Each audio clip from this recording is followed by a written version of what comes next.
What's up, Joey? I'm going to give you some exercises that you can do either in your warm-up or as some supplementary exercise after you finish the meat and potatoes of swings and get-ups, okay? So what this whole idea would be is how can we strengthen, make you feel more confident, capable, and safe about keeping the shoulders down and in position and everything going the right way for you, okay? So I'm going to give you a couple exercises here. Play with them a little bit, see which ones feels good, maybe which ones, if you're saying, I'm not too sure about that one, let me know. We can kind of pick and choose like an a la carte menu here, okay? So let's get started. First, if you have a band, you can get these anywhere, right?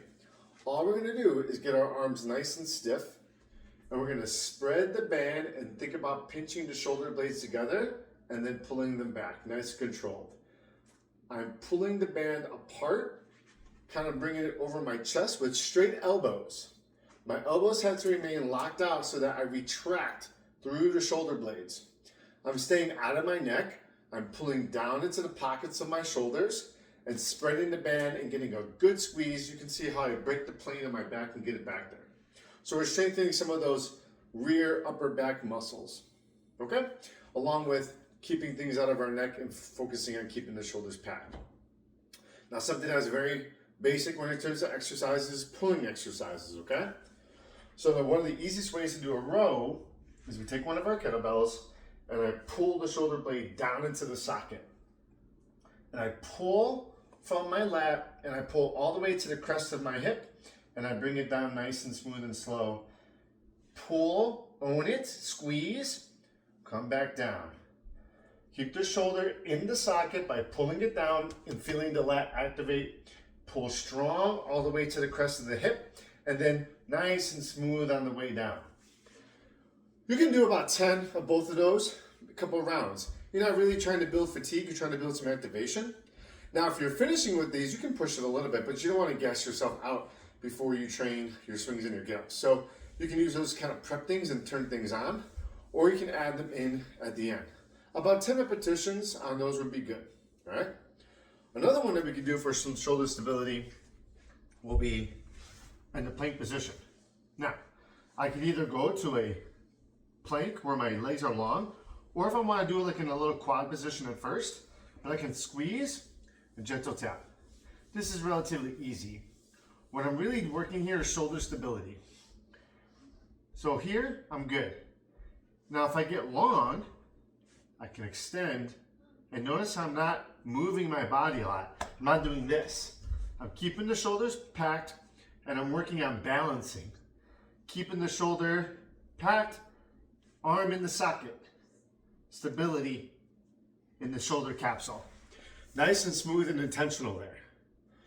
I can do about 10 of those. I'm working shoulders and putting the bone in the socket, feeling comfortable.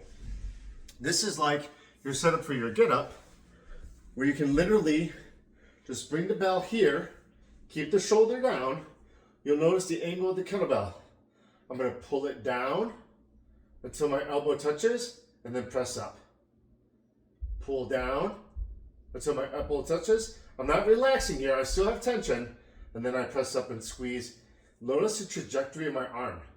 It's not here, it's unstable here. But over here, it's in a good position. Pull down, drive up. Pull down, drive up, and get that full arm extension. This would be really good. It's basically like a floor bench press. It will strengthen your chest. It will get the shoulders nice and strong as well. And in order to work some stability too, I can literally just kind of hang out here and feel the bone pressing through the floor, through your shoulder. This is just gonna work some good stability. I'm just holding it up and working up under tension. That will push the bone into the back of the socket. You can feel the bone touching the floor and then pull down. So it literally moves the head of your arm into the socket of your shoulder. You get a nice full extension there. Okay? Another move you can do too that's a little bit more mobility based. This one you have to be careful with. It's called the halo. I'm literally just going to draw a halo around my head.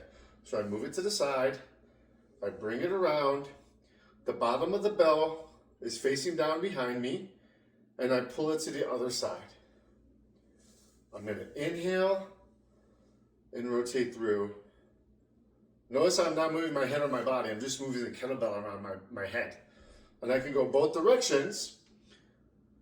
And it creates some good shoulder mobility, but also strengthening the shoulder girdle. I would definitely start off with some of those first ones, and then maybe work into this one. Maybe when we meet up next time, we can do it together. Again, you can do anywhere between 2 to 3 sets of about 10 repetitions. Pick and choose, see which ones feel pretty good. I would definitely recommend the pulling exercises so that you can get some shoulder retraction and depression, and that will give you less anxiety about putting things overhead, build some of the musculature around the things that are important for you, and we can keep on rocking and rolling.